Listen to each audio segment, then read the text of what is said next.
nós estamos no mercado há praticamente 20 meses, sendo que os primeiros 17 meses aí, a gente pode dizer, foi meio que escondido dos produtores. A gente sempre, nunca gritou para a cidade de São Fidélis que a gente tinha uma fábrica. Por mais que estivesse toda legalizada, estivesse tudo bonitinho, vocês podem ir lá visitar, mas a gente nunca anunciou para produtores que nós precisávamos de colostro bovino, porque nunca faltou, a gente nunca teve uma alta produção. Então a gente agora, nos falta estoque de matéria-prima. Quando falta estoque de matéria-prima, a gente necessita do produtor rural. Essa ponta com o produtor rural, nós temos uma base hoje de menos de 100 produtores rurais cadastrados em nossa base. E por ser um produto que a gente tem por vaca aí cerca de 5 litros a 10 litros por ano, a época que a vaca não dá leite, a gente não tem matéria-prima, porque a gente não tem base de produtores. Então praticamente a ideia do encontro, o Nelson que conectou a gente com todas as pessoas, com o Rogerinho e com a Marildo, foi anunciar para aqueles que não conhecem que nós precisamos de matéria-prima. E isso, além de incentivar os produtores financeiramente, a gente também eles deixam de jogar o colostro fora, né? Então hoje a gente precisa de matéria-prima que eles jogam, eles descartam.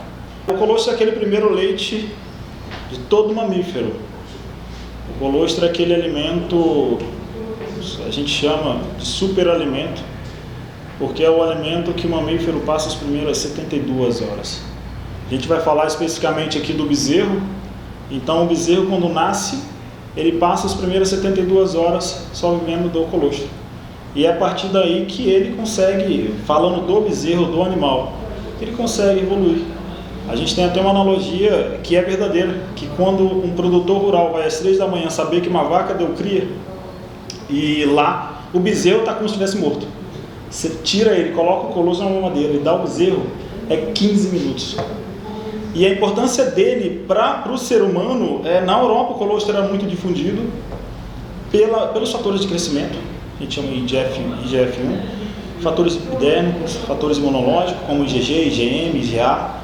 O colostro tem cerca de 40% de imunoglobulina para o fortalecimento imunológico.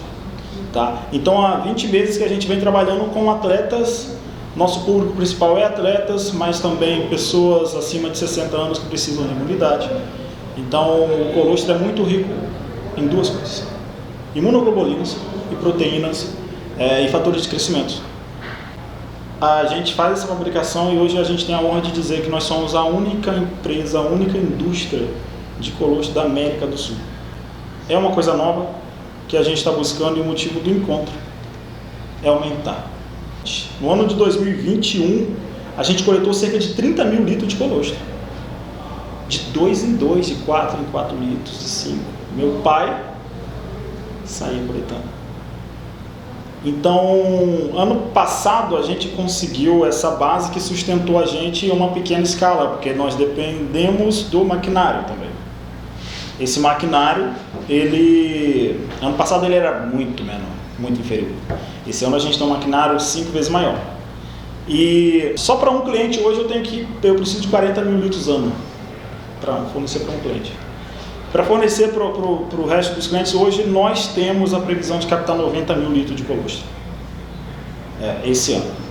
Então, com a capacidade que a gente tem hoje, te dá uma ideia aí. Hoje eu era para ter 4, 5 mil litros de colostro em estoque. Eu tenho 300.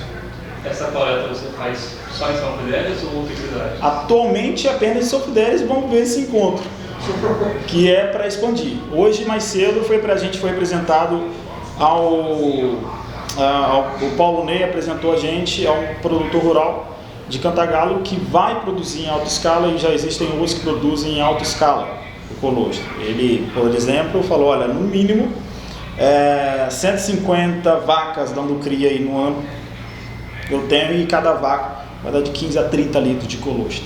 Isso deixa a gente muito feliz, mas atualmente o cenário está escasso aí para a gente. O colostro ele era proibido no Brasil até 2017 para 2018. E a senhorita, aí uma pessoa chamada Mara Salfio, ela passou 23 anos lutando por essa aprovação no Senado. conseguiu essa aprovação e ninguém sabe o motivo que era proibido. E é por esse motivo que também não tem indústria, que era proibido, tá, para consumo humano. E na Europa e nos Estados Unidos não era. E é descartado hoje mais de 2 milhões de litros de colostro, cerca por dia no território brasileiro, que é um país reconhecido nacionalmente pela criação bovina, pela carne. Então, é jogado. Por você ter noção, a Mara, que o Nelson teve o prazer de conhecer, ela ganhou o prêmio 2 vezes, um valor de 150 mil do Banco do Brasil, por preservar o meio ambiente.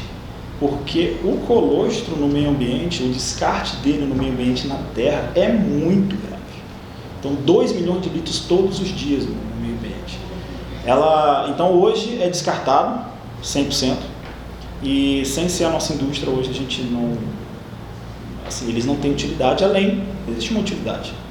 Dá para o porco. Eu estou aí há 13 anos empreendendo e essa é a minha 8ª empresa.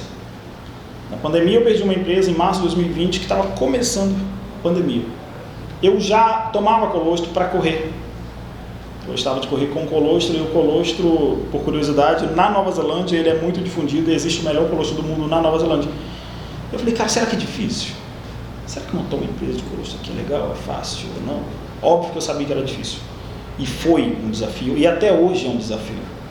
Primeiro, que nós somos os primeiros, então não existe máquina que eu chegue na sua... me dá uma máquina para fazer. Não, a gente tem que montar uma máquina. Então a ideia surgiu a partir de uma necessidade... Primeiro, eu sempre falo que... Eu estava vendo com o Dr. Adriano, ele tem um cliente, um paciente que mandou uma mensagem para ele agora, está falando da rotulagem de um suplemento. Se é de confiança ou não. Poucos suplementos são fabricados no Brasil. Pouquíssimos, entre todos que a gente vê. E nós hoje, além de ser 100% natural, nós temos um produto que passa por todo o processo 100% a frio, sem perder nada de nutriente. Então, eu vou te dizer que a ideia de fazer um suplemento de verdade no Brasil também me cativou muito, e principalmente o pioneirismo. O pioneirismo de fazer algo 100% diferente de tudo que já foi feito me encantou. Mas a ideia surgiu a partir da necessidade que na Europa era sucesso, nos Estados Unidos era sucesso e a América do Sul não tinha. Não existe nenhum efeito colateral para o uso do colostro. Tá?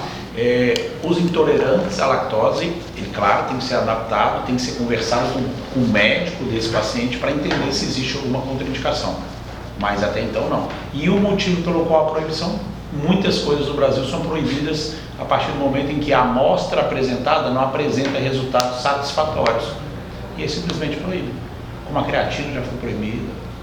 Então a proibição da colostro não teve um motivo real. Talvez pela dose que estava sendo estabelecida como a ideal naquele momento, não apresentava resultados, por falta de provas, eles suspendem a comercialização de algum produto. Como corredor, eu vi resultados de atletas, eu tenho um atleta que corre fora do país e ele usava colostro, ele usa colostro. E aí eu pesquisei, foi aí que eu conheci a colostro como tal. Mas nesse momento, além de utilização própria, eu acreditava que o colostro iria resolver um problema familiar. Eu tinha uma pessoa que estava passando por quimioterapia, que estava bem debilitada, com grande perda de massa magra, e resolvi que ela também utilizasse, ao mesmo tempo que eu utilizava para treinar, que ela utilizasse, e o resultado foi fantástico. Em poucos dias, em poucos meses, ela estava totalmente recuperada dessa sarcopenia, dessa perda muscular. E aí eu resolvi entrar de novo com a colostro, falei, eu quero comprar mais caixas, e comecei a usar nos meus atletas. Eu tenho alguns atletas de alto rendimento, de algumas modalidades, a maioria corredores. O endurance cobra muito do paciente, você vê que todo mundo que corre muito é magro, ele tem uma outra densidade muscular, mas os meninos apresentavam nem sempre o crescimento muscular, mas o mais importante era uma melhora da recuperação. Então eu comecei a utilizar colostro nos atletas para uma melhora de recuperação, para força, para suportar mais treino. Então aí surgiu esse interesse grande em continuar com a colostro, continuo desde então, e agora eu vim conhecer a fábrica, que traz o benefício para o paciente em vários aspectos, e além disso você sabe que é uma sequência de condutas feitas da forma mais natural possível. Do início, quando o produtor entrega o suplemento para a gente, o colostro em líquido, até ele chegar na caixa, eu sou responsável por essa produção. O doutor Adriano esteve lá, ele pôde ver todos os processos que o doutor Adriano viu. Ontem, no início do processo, a gente faz a pasteurização do colostro, que é para garantir que ele todo tipo de bactéria vai ser eliminado. Para depois a gente congelar ele, passar pelo processo a frio, é um processo demorado, de mais de 40 horas dentro da máquina, para depois a gente fazer o envase do sachê e pôr na caixa para chegar na mão do cliente.